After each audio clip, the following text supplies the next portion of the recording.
Assalamualaikum warahmatullahi wabarakatuh. Salam guru penggerak, Bapak Ibu guru hebat, apa kabar?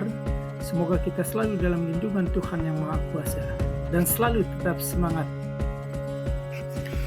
Pada kesempatan kali ini, saya Sudirman, calon guru penggerak angkatan 9 dari SMAN 1 Moyehulu, Kabupaten Sumbawa, Provinsi Nusa Tenggara Barat, akan menyampaikan koneksi antar materi dari modul 1.1 yang sudah saya pelajari, yaitu kesimpulan dan refleksi dari pemikiran Ki Hajar Dewantara.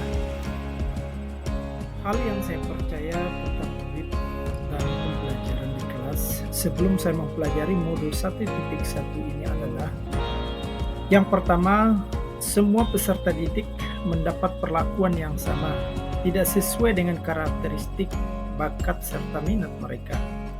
Kemudian pembelajaran berpusat pada guru. Guru di sini masih aktif memberikan ceramah, demonstrasi.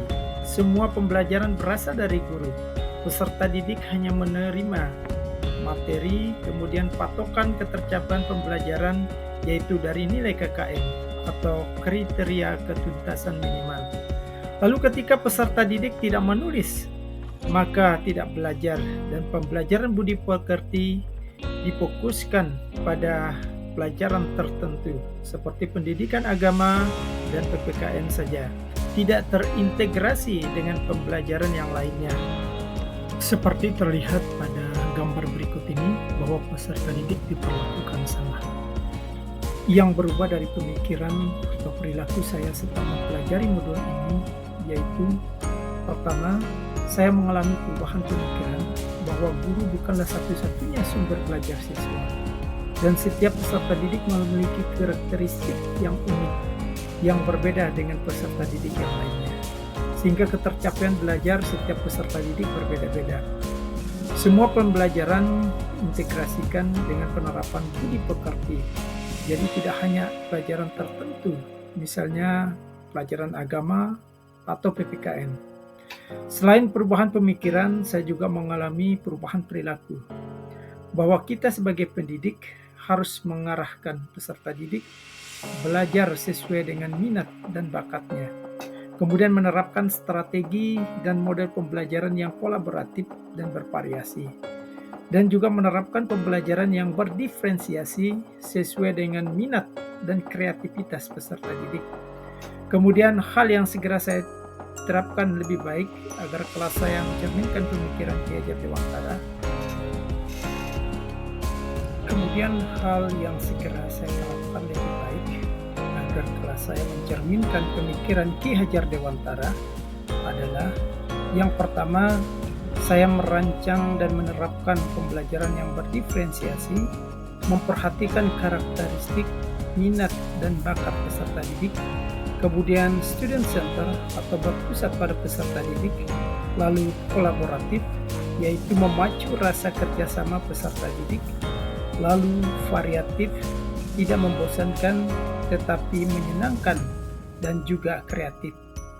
Selain itu, saya juga berupaya menjadi guru yang menuntun, bukan menuntut.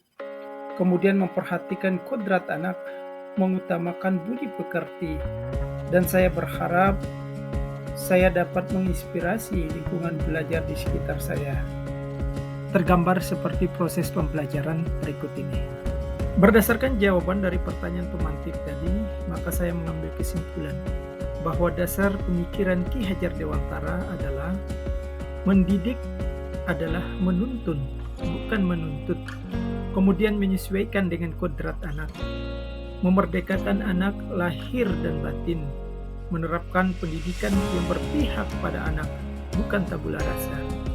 Kemudian Ki Hajar Dewantara juga memposisikan guru sebagai petani atau tukang kebun kehidupan dengan mengutamakan pendidikan budi pekerti. Berdasarkan penjelasan di atas, saya mengambil kesimpulan bahwa pendidikan adalah menuntun segala kekuatan kodrat yang ada pada anak dengan hati, dengan menanamkan nilai-nilai budi pekerti agar anak kelak menjadi manusia yang merdeka seutuhnya. Saya merefleksikan bahwa di dalam pendidikan itu ada 3 kunci yaitu merdeka belajar, kolaborasi, dan menyenangkan. Yang diartikan di sini bahwa peserta didik dan guru menerapkan konsep belajar dan berkolaborasi mengembangkan potensi sesuai karakteristik, minat, dan bakat peserta didik demi mewujudkan peserta didik yang senantiasa selamat dan bahagia. Demikianlah tadi koneksi antar materi, refleksi, pemikiran Ki Hajar Dewantara. Wassalamualaikum warahmatullahi wabarakatuh.